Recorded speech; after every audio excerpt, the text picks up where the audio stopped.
the Srimad Bhagavatam. This will be a summary of the story of Vritra and Chitraketu, and so we will begin with the chant.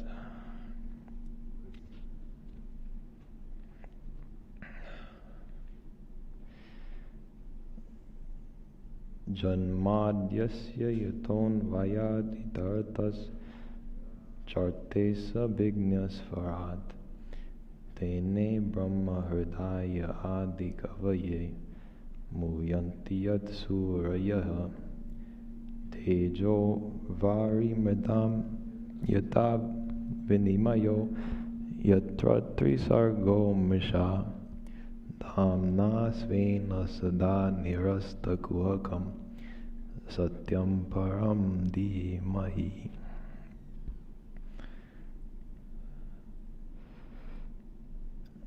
That from whom creation, sustenance, and dissolution of the universe take place, who is both the instrumental and material cause of it, who is omniscient, is the only one having self-mastery, being the one independent entity, who illumined the mind of Brahma with the Vedic revelation, whose wisdom is the wonder of even the greatest sages, in whom the world of the three gunas subsists just as the combination of materials like fire, water, and earth subsist in their causes without changing their elemental nature, in whose consciousness there is nothing false. On that truth supreme we meditate.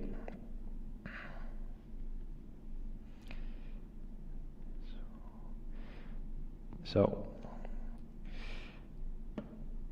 Swami Tapasyananda in his intro states that in this sixth skanda of the Bhagavatam we see a few acts of redemption of the Lord that he terms as Poshana, Sanskrit word. And this can also be said to be a part of the divine sport of the Lord, which is called Raksha. So initially, Ajamila leads a sinful life, and on his deathbed we see that he's redeemed by reciting the name of the Lord. That's before the story that we're concerned with. And then we see that Indra gets the sin of Brahmahatya 2 times when he kills Vishwarupa, and then Vritra, and both times he is redeemed through this redemptive act of the Lord. So the story begins with Indra and the Devas. Indra is in his court, and his guru Brihaspati walks in, and everyone in the court rises in salutation, except for Indra, who remained seated. He was lost in thought about his mastery over the universe and accidentally disrespected Brihaspati thereby, who immediately left. Indra immediately realized his mistake and censored himself, chastised himself out loud before going to search for Brihaspati. But at that point, Brihaspati was already gone. He had teleported away. It was an egregious mistake on Indra's part, for the Guru is the one who guides one through the difficulties in life, and without a respectful relationship, that transmission of wisdom cannot be possible. At this point, the Asuras saw that the Devas were without a Guru, and they took this as an opportunity to fight with the Devas. They battle and they triumph over the Devas, who are without an advisor. And without an advisor, and also without their sovereignty over the universes, they go to Lord Brahma, and he's able to help them. He reaffirms that Indra was in the wrong in the situation, that he was blinded with pride and should have shown regard for the holy Brihaspati, who has conquered the senses and is established in Brahman. Then he reminds them of the need of a guru, pointing out the success of the asuras with the help of their guru Shukra. He tells them to go to the sage Vishwarupa, and he gives a hint to overlook Vishwarupa's leanings towards the asuras, as that's simply a part of his karma. They go to Vishwarupa's ashrama, and there the devas implore him to help overcome the asuras and to regain the sovereignty over the universes. Vishwarupa replies that although the wise deprecate wasting energy in priestly office, he will still devote himself to help them, as he is like a disciple to Indra, who was the master of the worlds. Now that the asuras have gained so many powers from the guru Shukra, the devas need something to help them in the battles to come.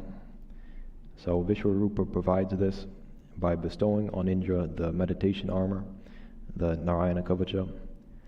This armor is used by meditation and repetition of mantras, and it should be used when one is faced with a dangerous situation. So,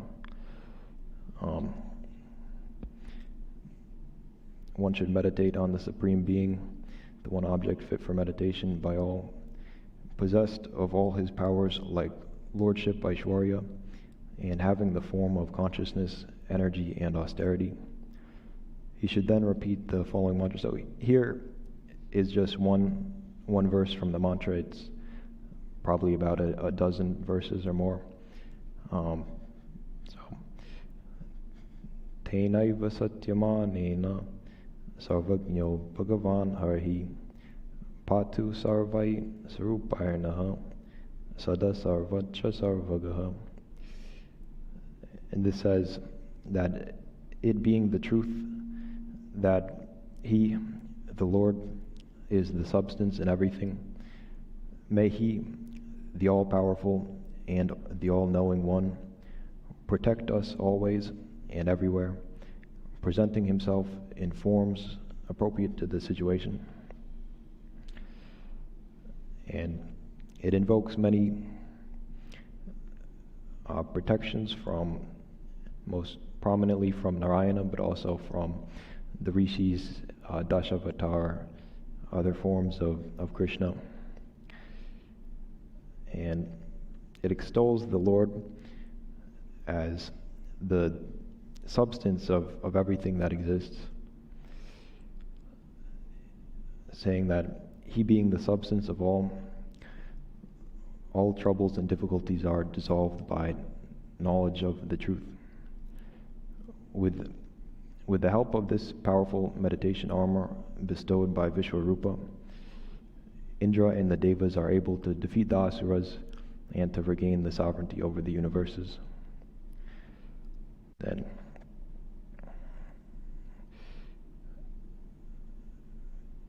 so Vishwarupa has this leaning towards the Asuras. He was born of a Deva father, and his mother was an Asura. So he loves them both dearly. So whenever he does the worship of the Devas, he offers just a little bit to the Asuras. But now he's in the close company of Indra, Indra has like 1,000 eyes, and so he sees everything, and he notices that Vishwarupa is giving a little bit of the offerings to the Asuras, who are his sworn enemy. At that point, he becomes furious with Vishwarupa. This person who has accepted the position as his preceptor has this habit of giving away to his mortal enemies, and he becomes furious, and he murders Vishwarupa in cold blood. But we saw earlier that Brahma had warned him that Vishwarupa has this leaning, and so he really should have known, but he still let the anger blind his better judgment, and he ends up killing Vishvarupa. Then Vishvarupa's father is the Devatvashta. He finds out about this and becomes furious as well, justifiably. He performs the sacrifice with the goal to bring about an asura powerful enough to destroy Indra. And killing Indra is not an easy feat. He's one of the great godlike beings. So the sacrifice must be very powerful, and the asura equally powerful. So he's doing the sacrifice, and out of the Dakshinagni, the sacrificial fire, begins to grow this huge being. The language here is quite nice. It says his complexion was black like that of a mountain burnt by forest fire, mingled with the glow of a cloud at sunset. The hair on his head and his face looked like heated copper, while his fierce eyes resembled the midday sun. And this being is growing at an enormous rate. It says that every day he's growing a full bow length, so you can imagine that after a few days he becomes quite big. After a while, he's fully projected from the sacrifice, and he meets with the Devas in a fight. The Devas attack, but Vritra just swallows up all of their weapons, and the Devas are stunned. They don't know what to do. They're even depressed, you could say. So, for a time, they remain stunned, but then they take a step back, and being Devas, they have good qualities, so they introspect and remember the Lord Vishnu. And here, Swami Yogatmananda gave some nice commentary.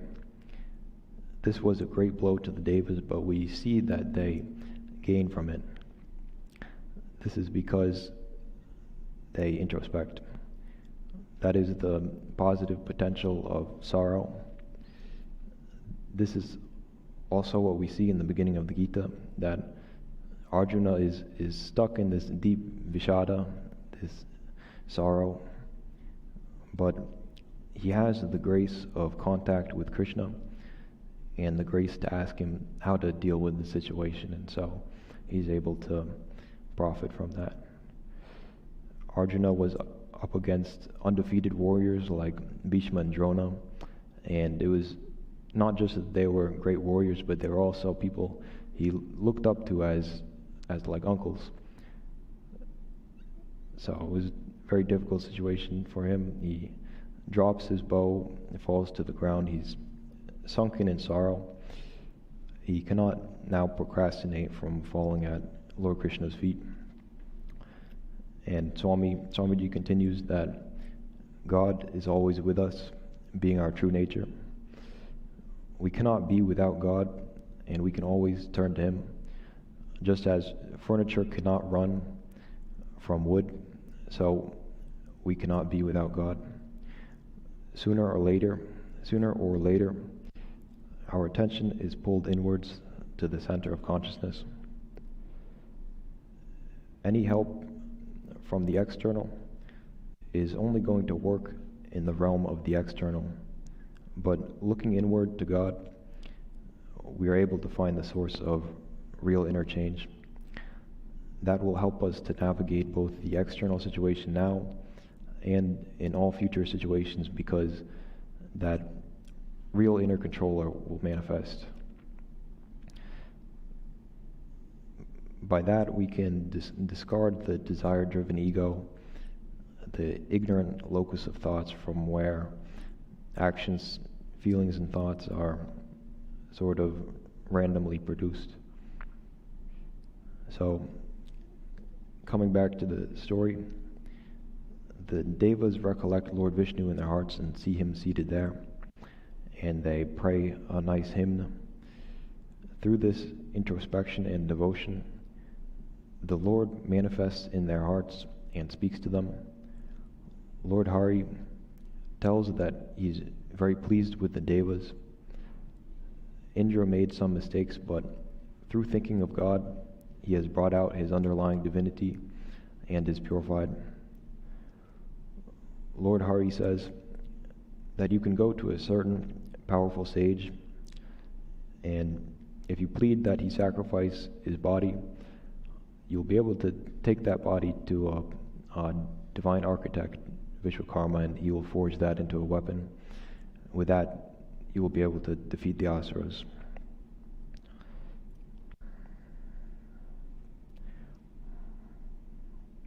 So, the Devas go to this sage. His name is Dadichi. They implore him to sacrifice for their plight.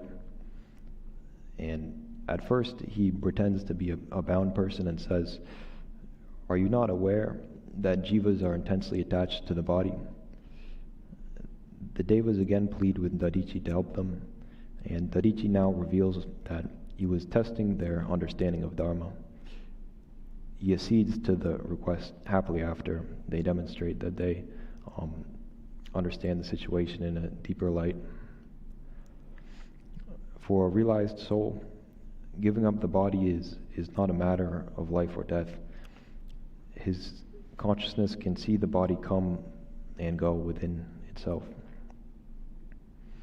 So he uses the Supreme Yoga, the Brahma Yoga, and he exits the body. The Devas are then left with Dadichi's body. They take it to the divine architect, Vishwakarma, who forges it into a divine thunderbolt weapon for Indra. Now, powered up with the thunderbolt, Indra, the rain god, akin to Thor, or maybe more like Zeus, is ready to take on the prideful asuras.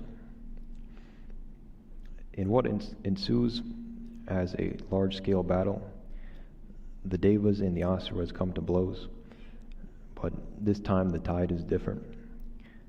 The asuras are throwing everything they have at the Devas, but as Sri Sukha says, their weapons are like the words hurled at saintly persons by fools. They have no effect on the Devas. In fact, the battle is so one-sided that most of the asuras are on the verge of running away. But Vritra's courage and strength of mind have stayed intact, and he tries to bring the same back to the other asuras. Vritra boldly reminds them that they all know these bodies to be transient. Death is sure and certain for one born as immortal. There is no remedy laid down for it in any text. That being the case, who could not covet a death that would bring reputation in this life and happiness in the next? This is very similar to the Bhagavad Gita, chapter 2, verse 27, which states, "Those who are born will die, and those who die will necessarily be born. Therefore the wise do not lament for that which is inevitable." Vritra was telling them that it's inevitable that they will die. So why should they stake their soul and their character for the sake of the body? When they give in to fear and run away, they do an injury to their soul and give up the opportunity for victory in this world or the open door to heaven. He explains that there are two approved ways of dying which the wise have sanctioned. One is through yoga, giving up the body consciously, which is an intentional and purposeful activity done to improve one's state of existence. This is the path that Dadichi had taken. The other approved way is the death of the warrior on the battlefield, who dies with courage and resolve, opening up the door to higher worlds. Vritra appeals to his soldiers with words that would bring strength to the heart of a hero. But these confused asuras are not affected. The asura forces are not listening to him and looking very disheveled, yet he still has sympathy for them, so much so that he appeals to the devas to not kill them. Vritra says that killing a fleeing enemy who has proved himself to be mere dirt does not befit a deva. He challenges the devas to forget about the small fries and to come to fight him. He lets out a powerful roar that causes many devas to faint from fear and fall down on the spot for him to dance and trample over their bodies. With mace in hand, he strikes the elephant of Indra on the head with his strength and badly maims the huge divine elephant. Indra is forced to take time aside to resuscitate the elephant. Now, Vritra is speaking to Indra. Vritra is there to avenge. He thinks of Vishwarupa as his brother and is there to avenge him. He lets out a mock laugh and tells Indra how he is astounded at the enormity of Indra's sin. That out of compulsion of anger and in a tricky way, he killed the sage Vishwarupa. He was a sage with purity. He had taken on the role of the preceptor of the devas, and he had the direct knowledge of God. Vritra tells of the differing deaths that he and Indra would die there on the battlefield. Vritra, with noble intention, would die a noble death and pass on to a heavenly rebirth. On the other hand, he narrates to Indra that his death would result basically in a rotting body strewn on the battlefield. He's implying that Indra is a no one, that Vritra is deeply spiritual and he looks beyond the magnificent angelic body of Indra to what he sees for the soul, and he believes that this prized body is being controlled by a soul that does not match up to the external grandeur. So for this Indra, for this soul, it would be a big loss to lose this position as the Indra, and he rubs it in that he would lose the Indra body and the body would just rot away on the battlefield. So Indra has obtained Dadichi's sacrifice body and forged a divine weapon in preparation for this battle. He has no reason to be scared, and forfeit means not just forfeit of his victory, but he's also would be forfeiting the purpose for which the sage Dadichi had sacrificed his body. Vritra knows about this weapon. He understands the power of it, and he taunts Indra to resume attack. Vritra then mentions his Ishtadevata Sankarshana and begins to talk of the Lord.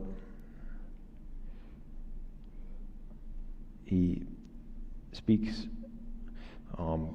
for a little while, and a couple nice verses that he had spoken some very nice verses. One is, our Lord and Master, the Supreme Being, causes obstruction to the efforts made by devotees for the attainment of heaven, prosperity and enjoyments, dharma, artha, kama, in order to divert them to the path of devotion. And so we see that many things which we see as these huge goals, and which even are spoken of in the scriptures as part of the aims of life, the Lord still looks out for us when we get lost in the desire for those things. And then 26, as fledglings eagerly await their mother's return, as hungry calves long for their dam's udder, and as a faithful wife anxiously awaits the return of her long-separated husband, so does my mind, O lotus-eyed one, yearn for and wait in eager expectation of thy blessed vision.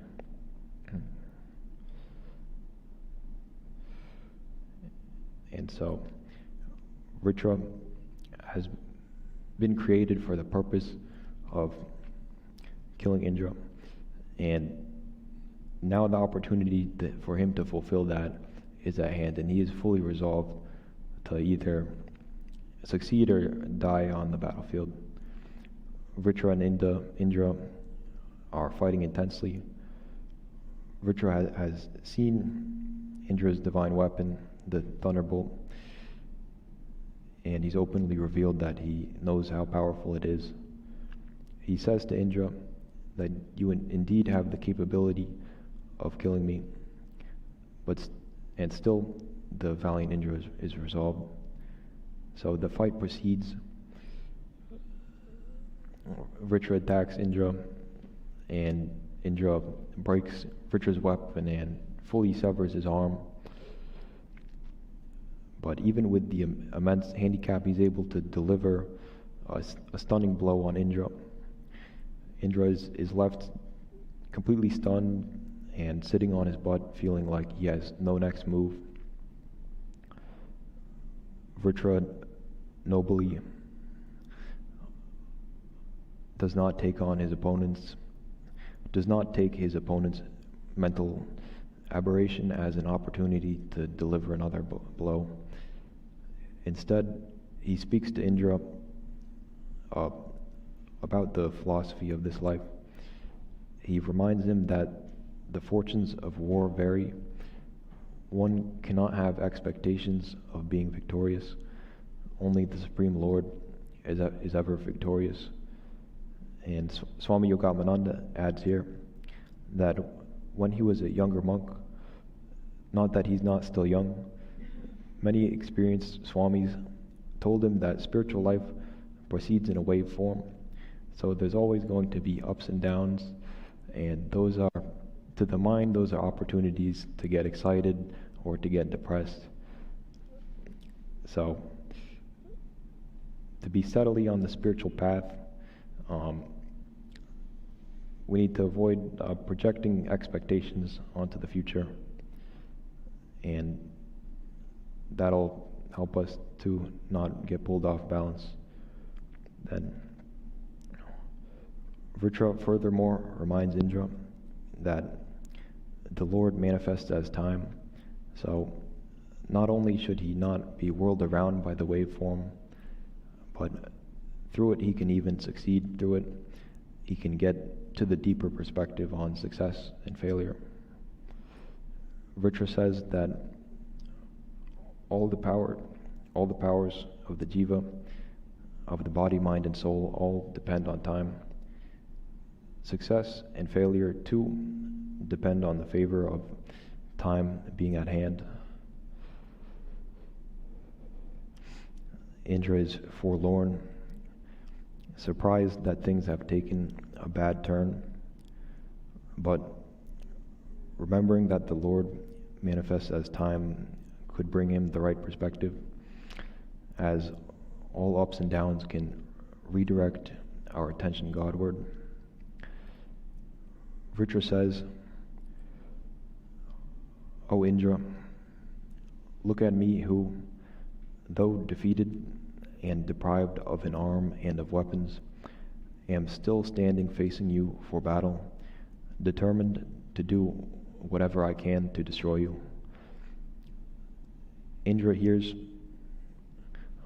these wise words in the resolve of Vritra, and he praises Indra, and he's quite surprised that an Asura could be so spiritual, but he's probably he doesn't very much let on how surprised he is, but he's probably very surprised because Vritra is extremely special Asura.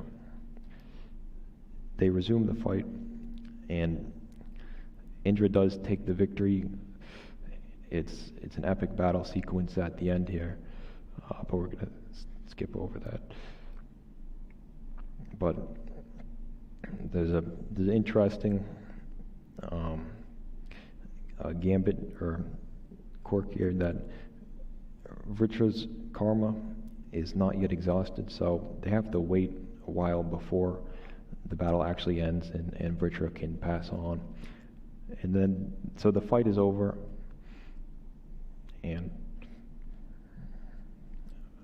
all the online viewers, the devas, the Gandharvas, and the Siddhas, they're all up in heaven, but with whatever telepathy, so they're watching everything that happens, and they're all extremely happy. The great threat has been neutralized, and then Vritra's soul is seen to pass out of his body in a great effulgence of light.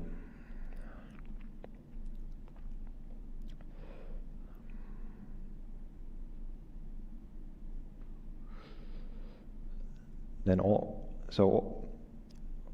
the three worlds are relieved, and Indra is somewhat relieved as well, but he has taken on a big weight on his shoulders by killing the sagely Asura Vritra. He knows he has taken on the Brahmati again, so the rishis reassure him that with the grace of the Supreme Lord, he can overcome the sin of Brahmati again, but until he's put in the work to purify himself and turn his mind to the Lord, that weight is still going to be with him. His sense of guilt has built up throughout all of the tense fighting and culminated with the killing of Vritra. The guilt becomes so intense that it externalizes into a sort of mental shadow or hallucination following him around.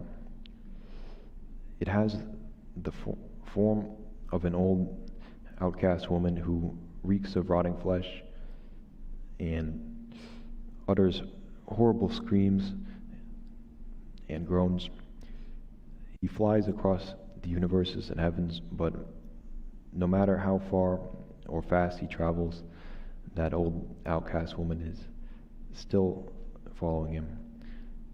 So wherever he goes, his mind is there, so he shouldn't expect to be able to escape the woman who is a projection of his mind. And Swami Yogamananda says that if we are having a restless mind, it won't matter whether we are here or whether we're in Hawaii, because we'll be on the beach with the same mind that we have here. So rather than changing the place or the people or the job, the mind is what must be changed. Indra eventually comes to realize this and stops sending his physical body across the universe. He goes to a lake called the Manasa Lake, which is presided over by Rudra. Here, he dives into his manas, his mind, in deep meditation for a very long time. Swami Yogavananda says that this is the symbolic meaning of Manasa Lake, that he dives into his manas. Swamiji says that Sri Ramakrishna says to meditate in Mone, Kone, or Bone. Firstly, in one's mind, that is what's most important. And secondarily, it's helpful to go to a quiet place and to go into a corner in that place, thirdly. Most importantly is the mind. And so we see here that Indra took the right step and dove into his mind, into his manas. When he comes out of the meditation in the Manasa Lake, he is yet not free of the stain of Brahmadya, but he's sort of out of the danger zone. The earlier state he was in, he was sort of verging on insanity. He was having all those visions of his guilt externalized, but he's better off now.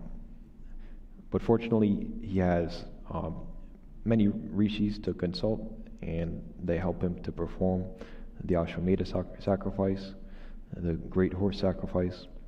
And so they do that, and finally he's purified and redeemed again by the Lord's redemptive act. So, the story of Chitraketu begins with a question from... Did I skip something? Okay.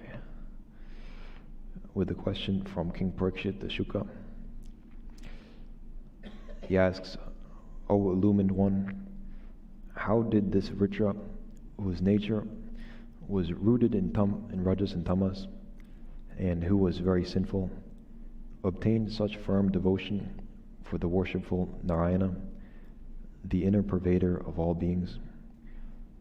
He says that even in devas who are endowed with the quality of sattva, and in great rishis who have attained purity of mind, this kind of unalloyed devotion is not found. And we saw that in the midst of battle with his life, completely on the line, Vritra not only remembered the Lord, but also helped his enemy to bring his mind back to the memory of the Lord. So Parikshit is deeply curious about Vritra, and in response, Shuka narrates the previous life of Vritra as the Emperor Chitraketu. Chitraketu was a great emperor.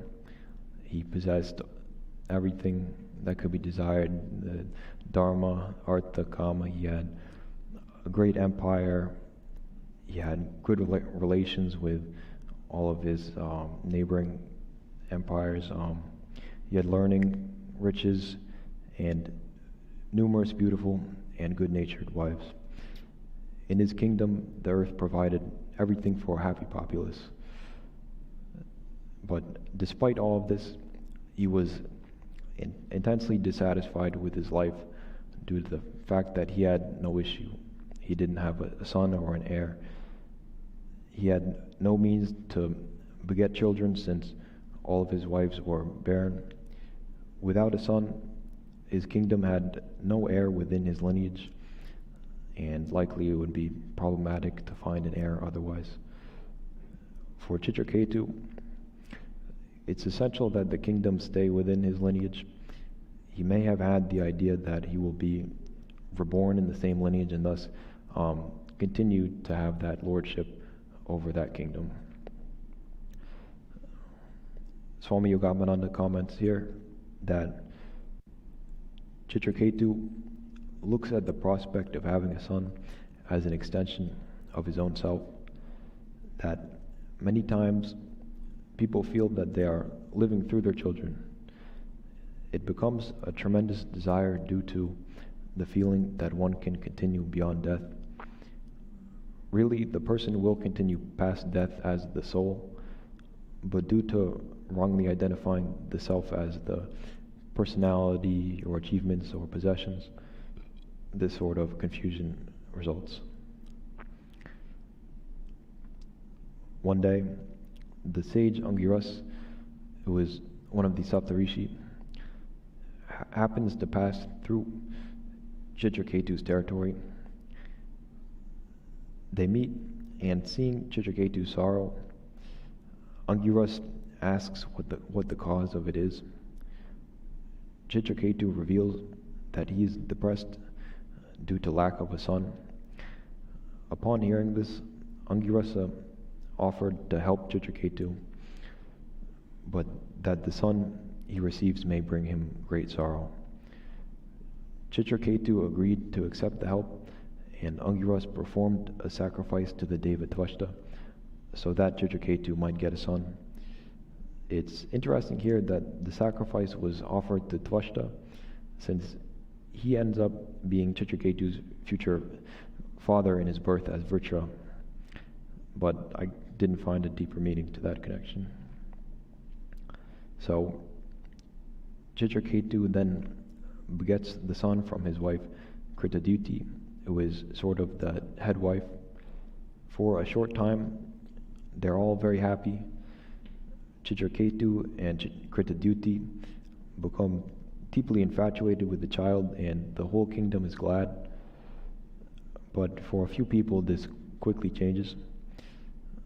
These are the other wives who are not getting as much attention as they once did, and they become madly jealous of the child.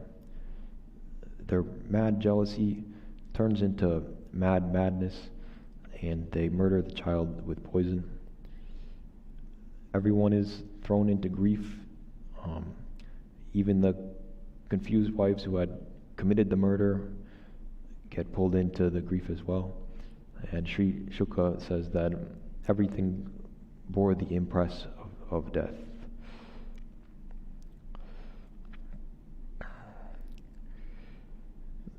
They are sunk in grief, but two sages happen to pass through. They remind Chitraketu and the others that this creation is all in a flux. It is this constant flux of creation and destruction. And so they ask Chitraketu, do you know who this son was that you knew for a couple of years? Do you know who he was in your past life, or in his past life? And of course, he doesn't know, because these relations, they change life to life.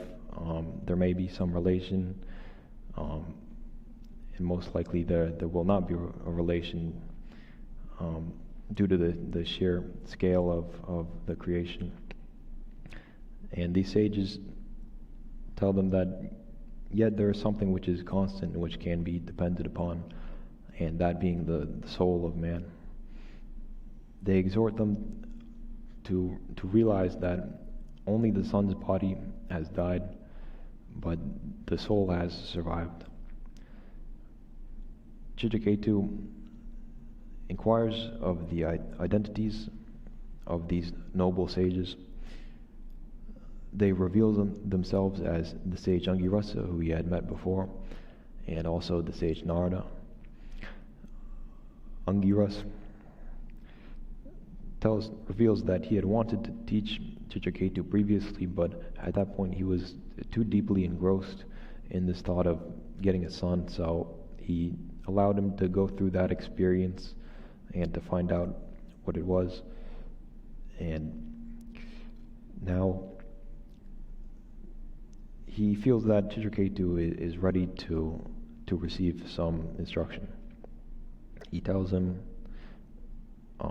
and really reminds him, because Chitraketu he's a learned king, and especially in those times they had very deep learning, and they would go through all the scriptures, and so he's heard these things, but when the difficulties came, the teachings did not come to his mind. So he's being reminded that the world is sort of a world of sorrow, joy and sorrow. And everything in the world, all the objects, are temporary and changing. And so getting attached to the fleeting phenomena is like building a castle in the air. And it's necessarily going to bring sorrow sooner or later.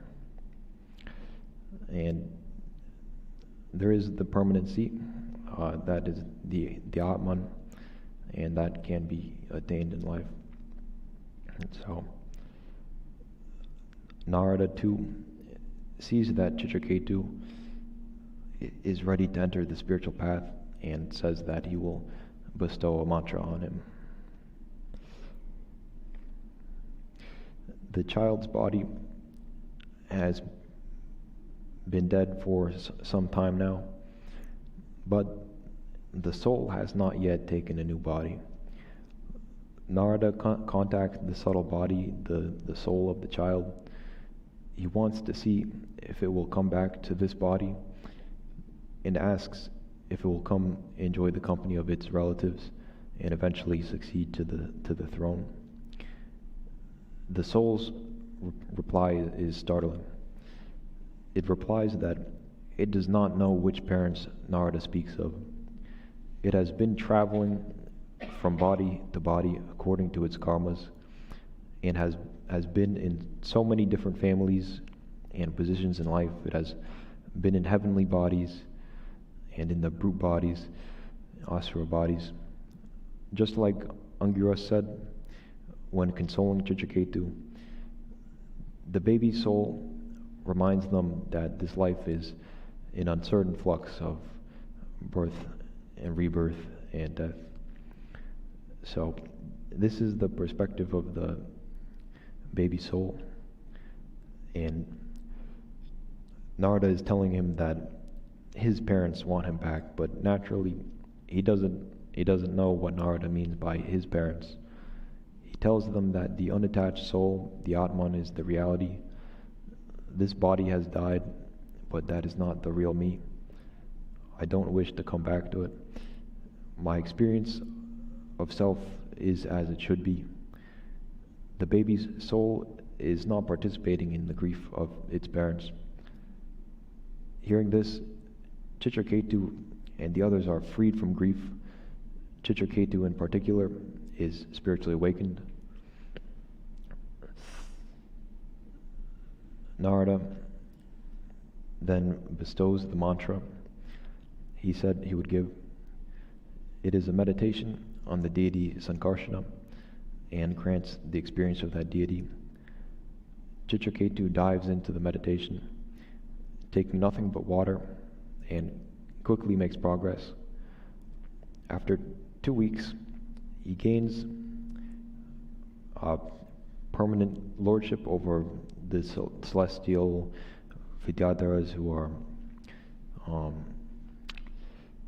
sort of musicians like the Gandharvas, I believe.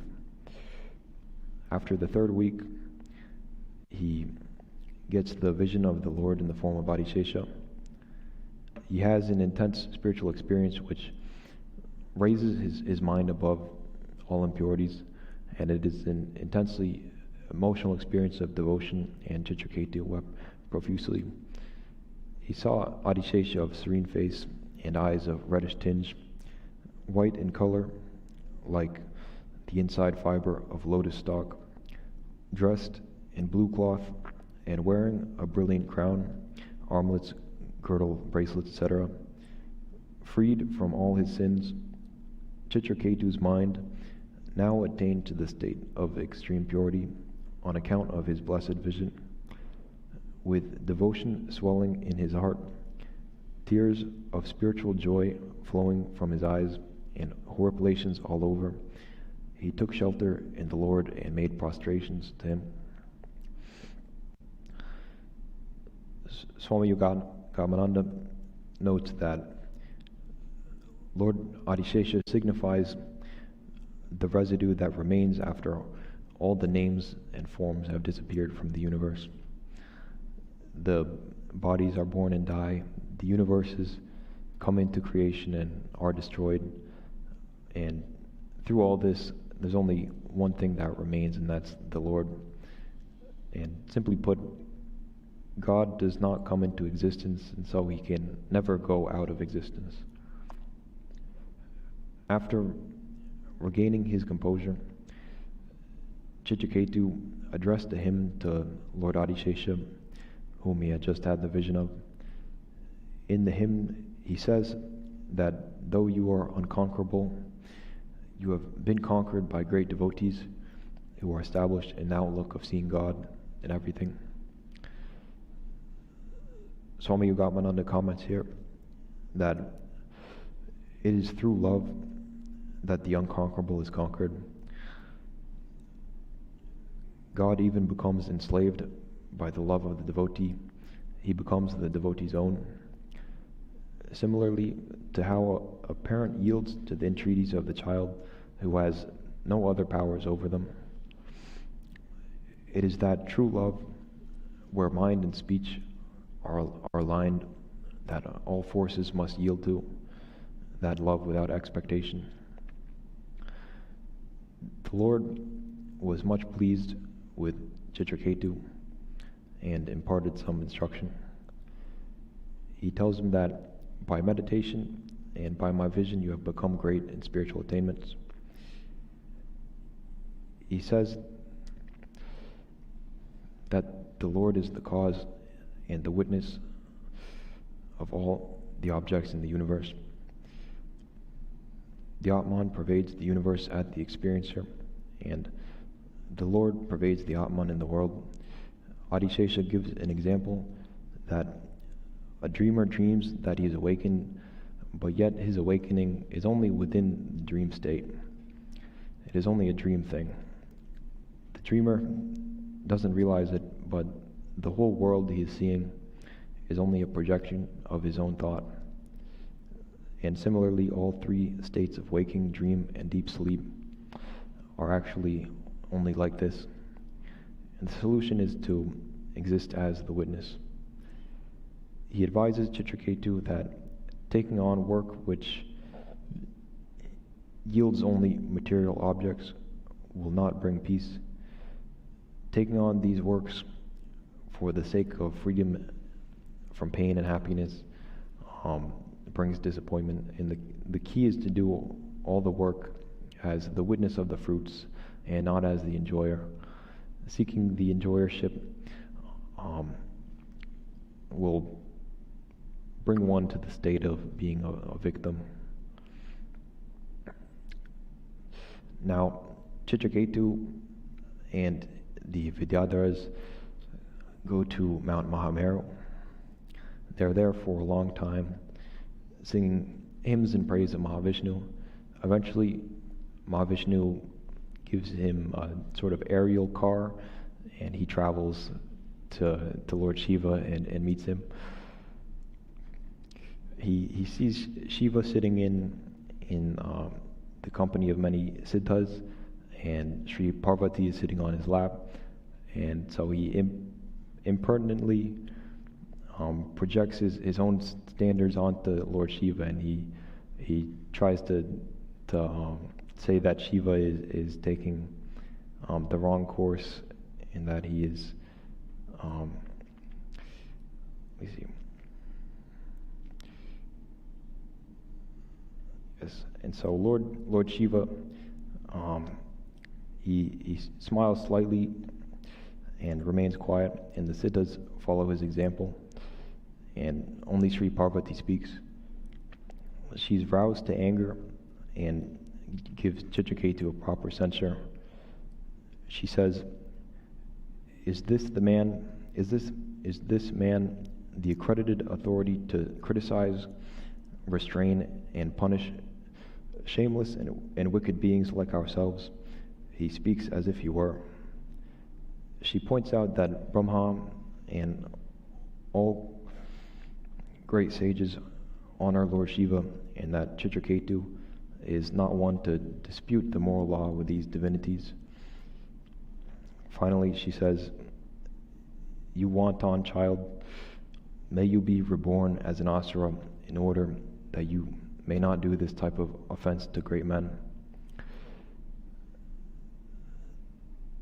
The curse uttered by Lord Parvati is bound to come true, but Chitraketu steps down from his vehicle and makes prostrations to Parvati.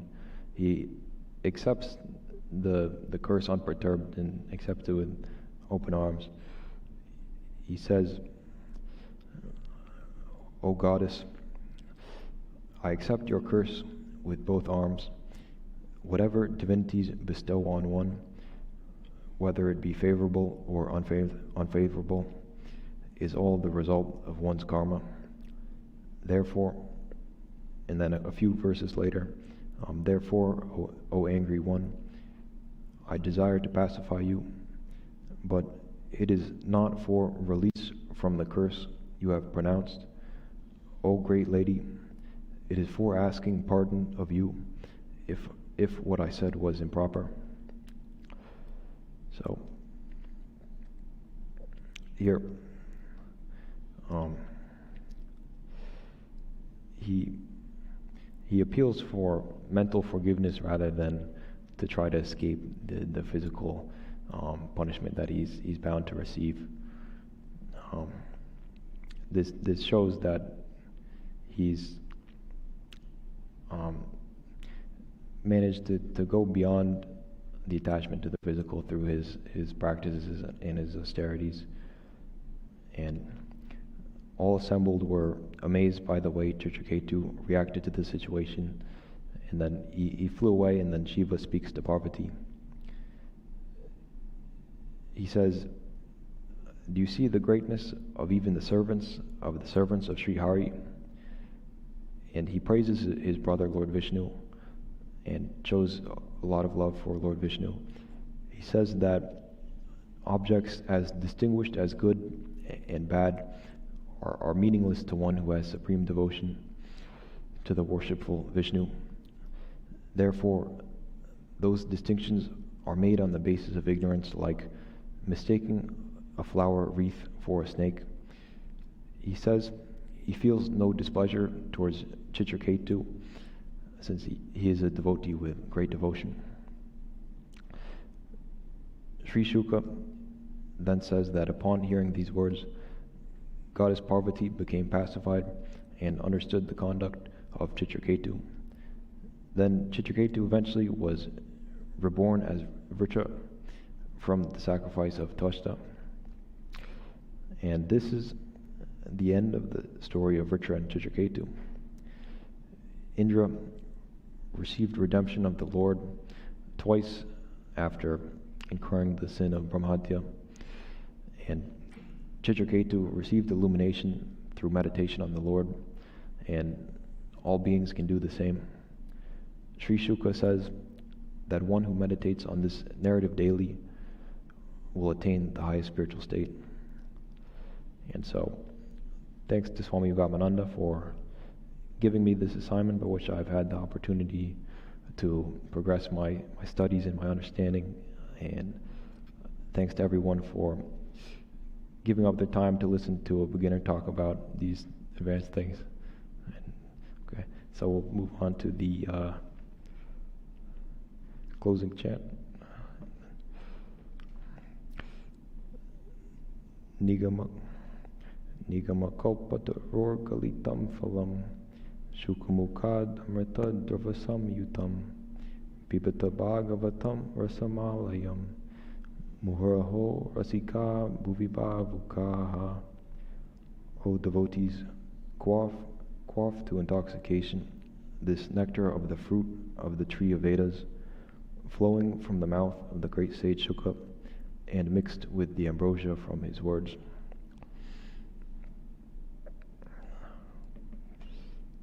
Okay, and are there any questions?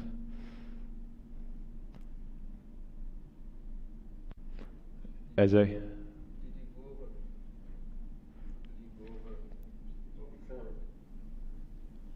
Did you go over all the different, because in this class we just take a subset of all the teachings. Was there anything particular that you found meaningful or interesting in terms of teachings or something? Yeah, I like the section where Narada speaks to the dead baby soul. I thought that was a very unique section, because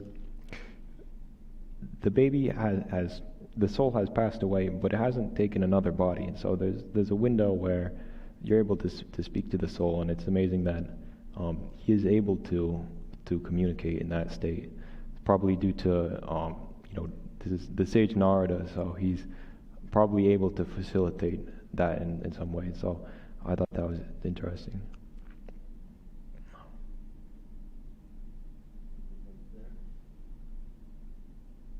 Okay.